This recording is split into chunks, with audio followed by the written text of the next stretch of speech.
the home of Aztecs basketball. San Diego Sports 760. KGB and KGB FM HD2, San Diego. Come on, ladies and gentlemen.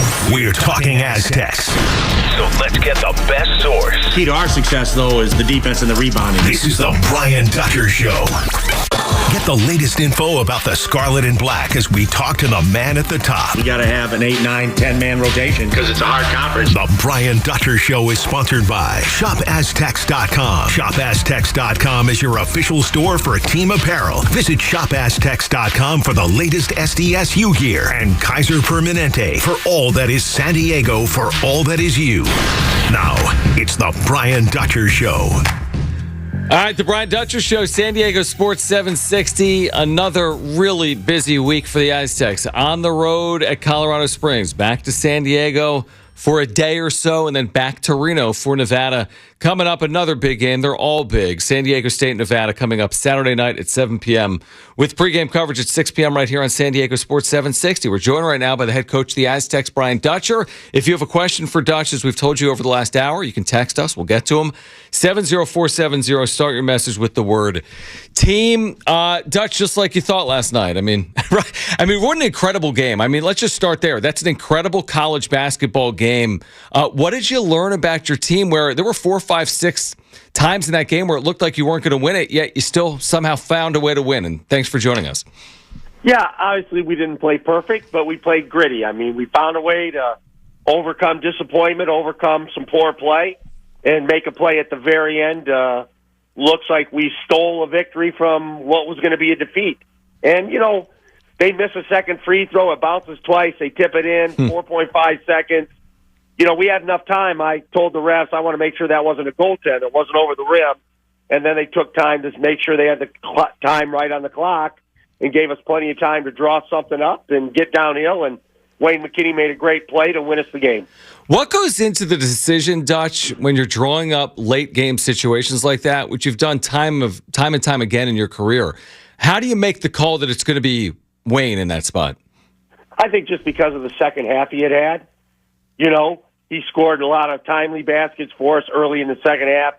Seemed to be rolling. BJ had some open looks. They weren't falling for him.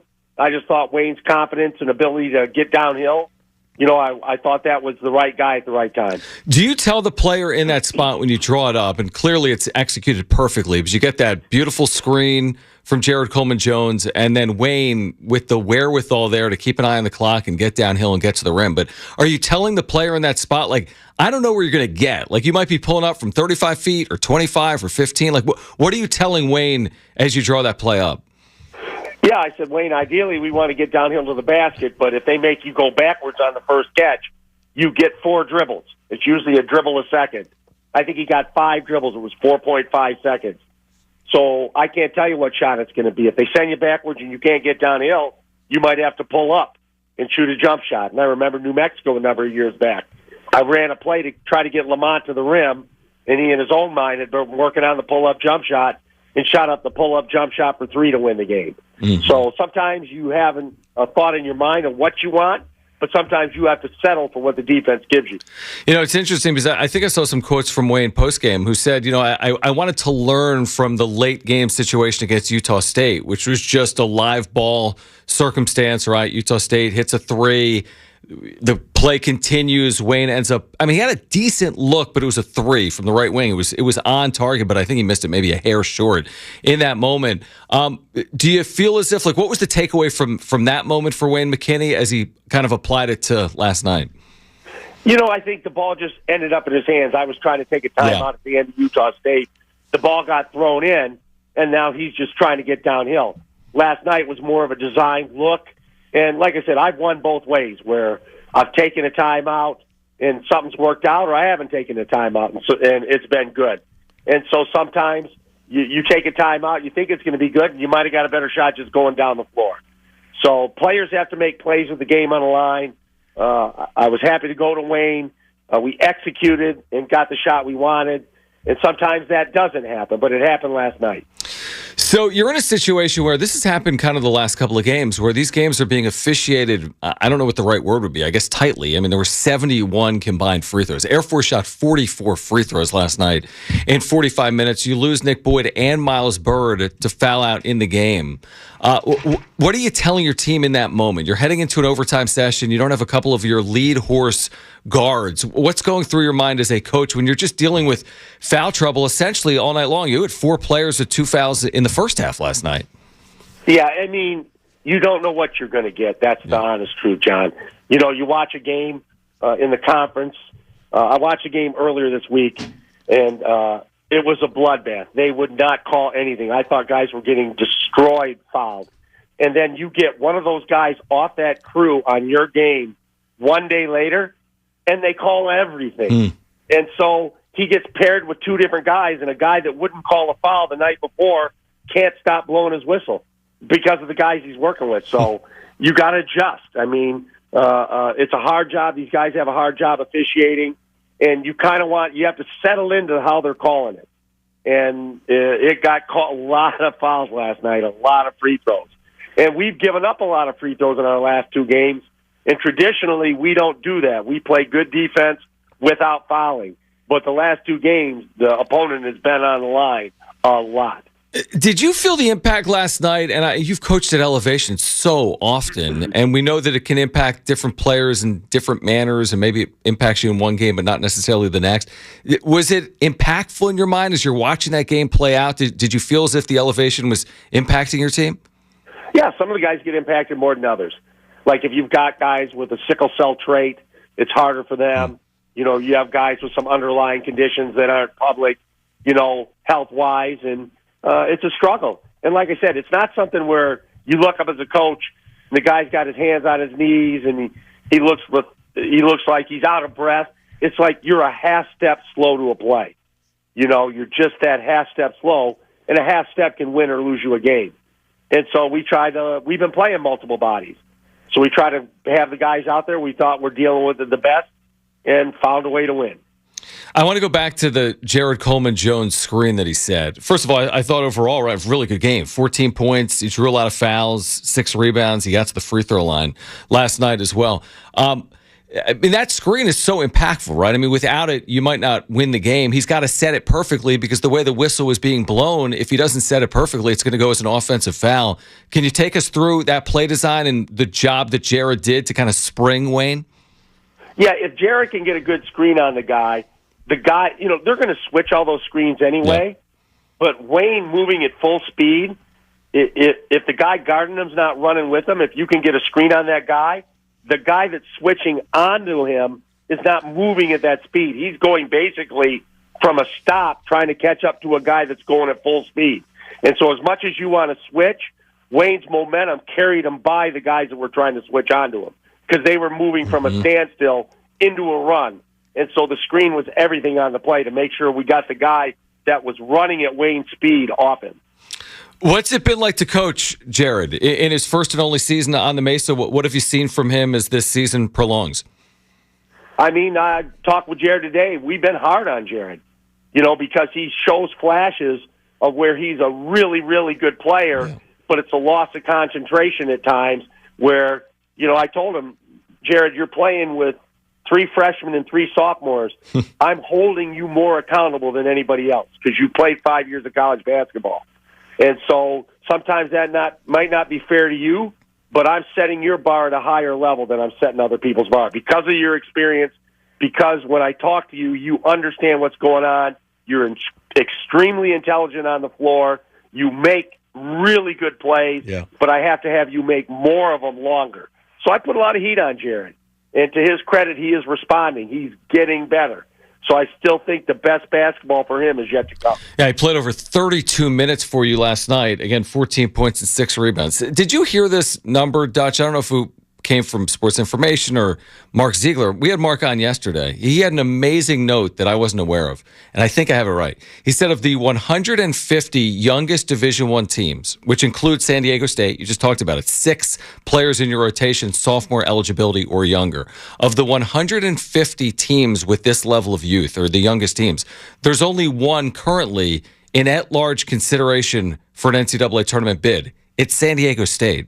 What's it been like? Your previous 7 years were not like this. You could take me back to coaching with Coach Fisher, but have you ever had a team with 6 in the rotation, sophomore eligibility or younger since Michigan? No, this is probably as younger group as we've had, and that's not making excuses, Yep. but there's lessons to be learned, and it's every day. It's like stuff we work on every day. We still fail to do at game time, and it's not all the time. We do it in spurts. We do it in stretches, but we don't do it consistently over 40 minutes. And that's the goal. And I tell the guys, the biggest opponent you're going to face your entire career is yourself. Can you avoid frustration? Can you get over a mistake? Can you maintain your concentration when frustration sets in? And I asked the guys in the meeting today, okay, who's been frustrated this year? And everybody raised their hand, including every coach. I said, well, so it's obvious. We're all going to be frustrated, including me. How can we deal with it? How can we get over it? How can we move forward? And so we know the greatest opponent is ourselves, John. And we have to continue to fight to play at our maximum efficiency. All right, I want to look ahead to Nevada on the other side, plus get to some of these texts that have come in. If you have a question for Brian Dutcher, you can text us. Dreaming big. Find out how at richardgroup.com. Richard, building with purpose so you can live with passion. Go Aztecs.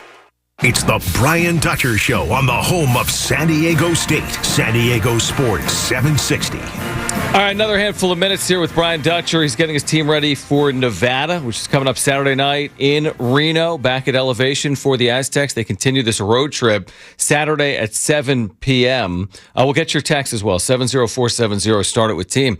Dutch, I mean, you're so familiar with so many of these Nevada players. Nick Davidson's having another good year. Kobe Sanders is now there, but names like Trey Coleman and Xavier Dussel and KJ Himes are familiar to a lot of Aztec fans. They haven't necessarily gotten the results they've wanted. They have lost a ton of close games. You've coached at Lawler a number of times, obviously, over the years. This is going to be a significant test, obviously, right, for your team coming up this weekend?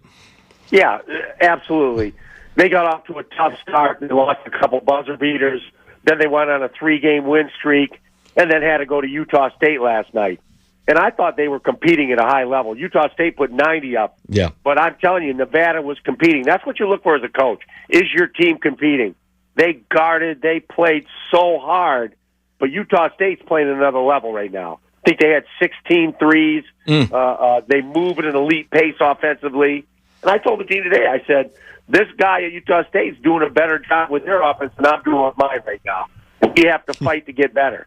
And you got to watch the opposition. You got to see some guys are functioning at a higher level than you are, and you got to work to get to that level because it can happen.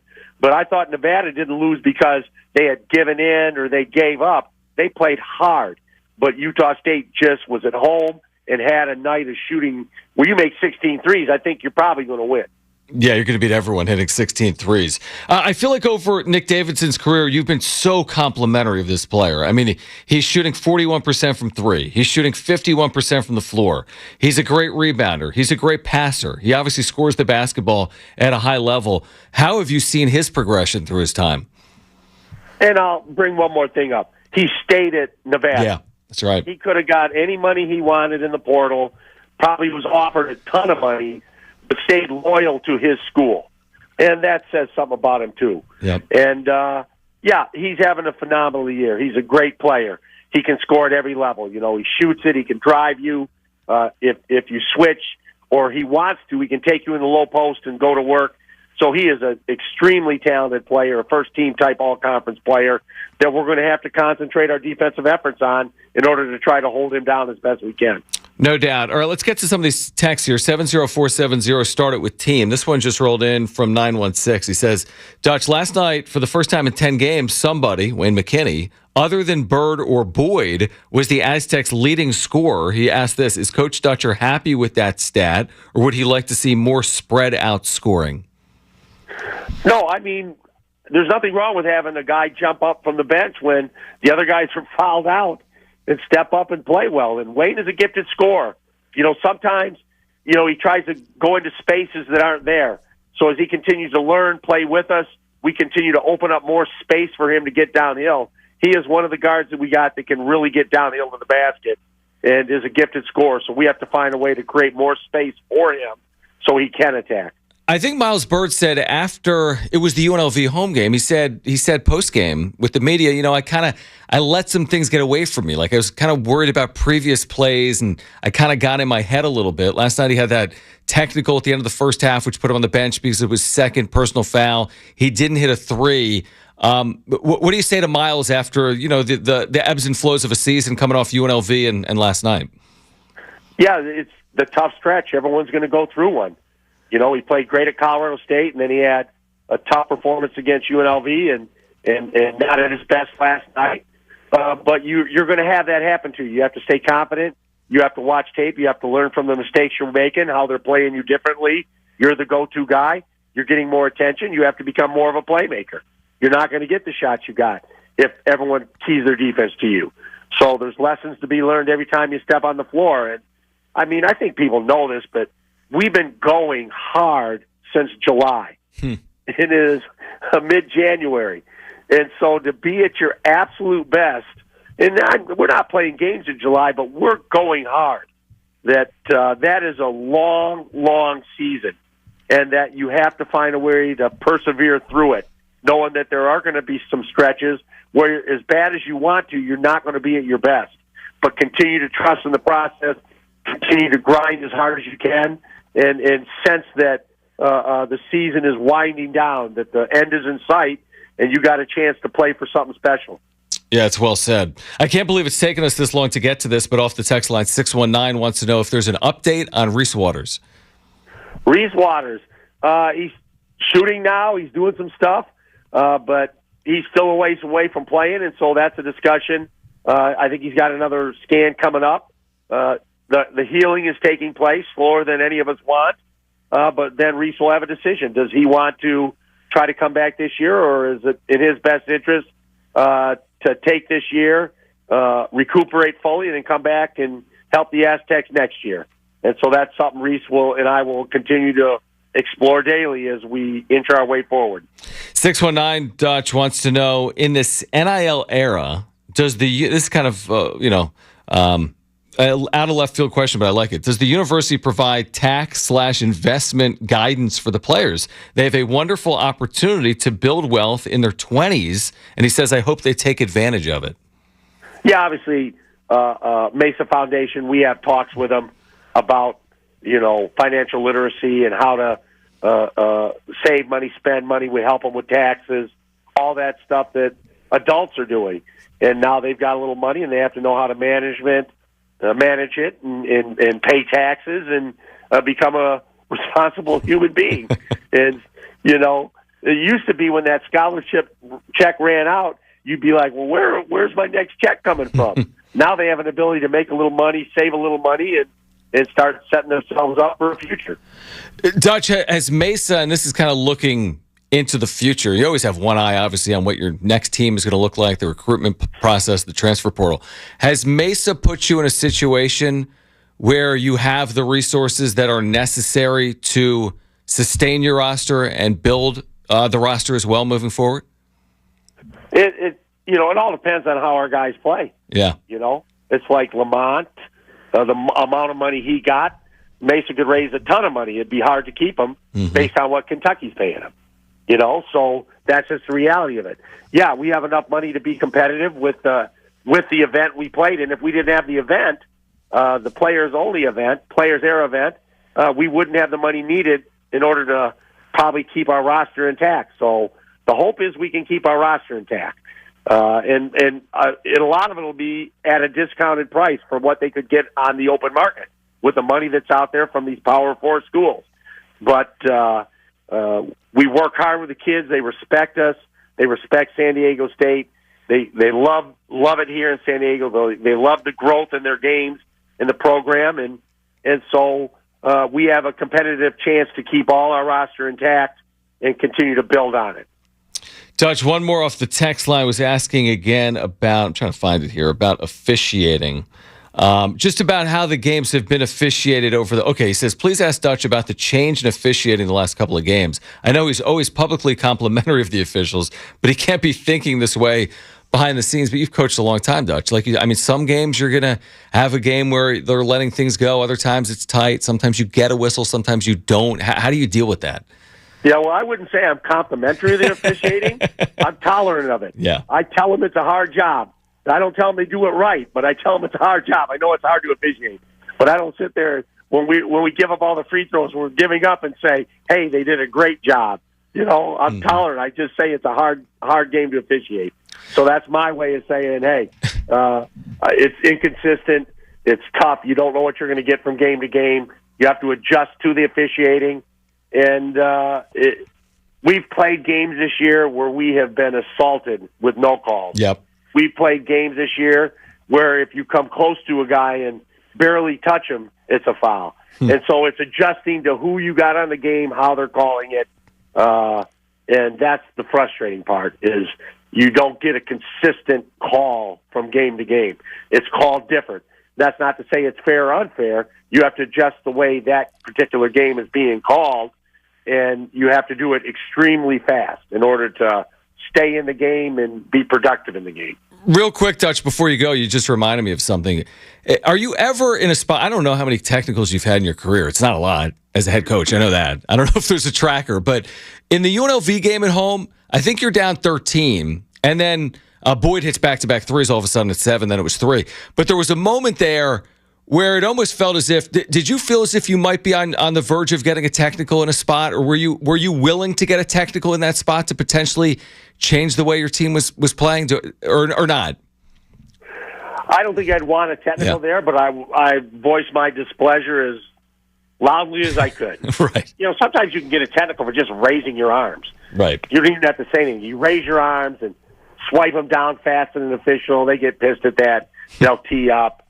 So sometimes it's not what you say. It's sometimes the actions you display toward them, But you have to realize we're not at our best sometimes because we're tired. It's a long year. And so it's getting down the stretch, and we're weary, but we have to concentrate. We have to fight through it. These officials are working every night since November. And so to think that they can't be getting tired mentally, physically, and their work is suffering because of it, obviously you don't see it like a team. We lose a game, and it's news. Our performances are micromanaged, but these guys are fatiguing some of them. They're fatiguing mentally, they're fatiguing physically, and they're not at their best. And so you got a team that's not playing at its best, working with officials that aren't calling their best game, and a lot of frustration can come of it. That is great perspective. Dutch, we know it's busy. Best of luck, obviously, this weekend in Reno. We'll do it again next week. Aztecs back home Tuesday night against San Jose State. Get there. Replica Jersey night. Tickets at goaztecs.com. Dutch, always appreciate it, and we'll catch up again this weekend, all right? Thanks, John. Thanks, everybody. All right, great stuff. Brian Dutcher, head coach of the Aztecs.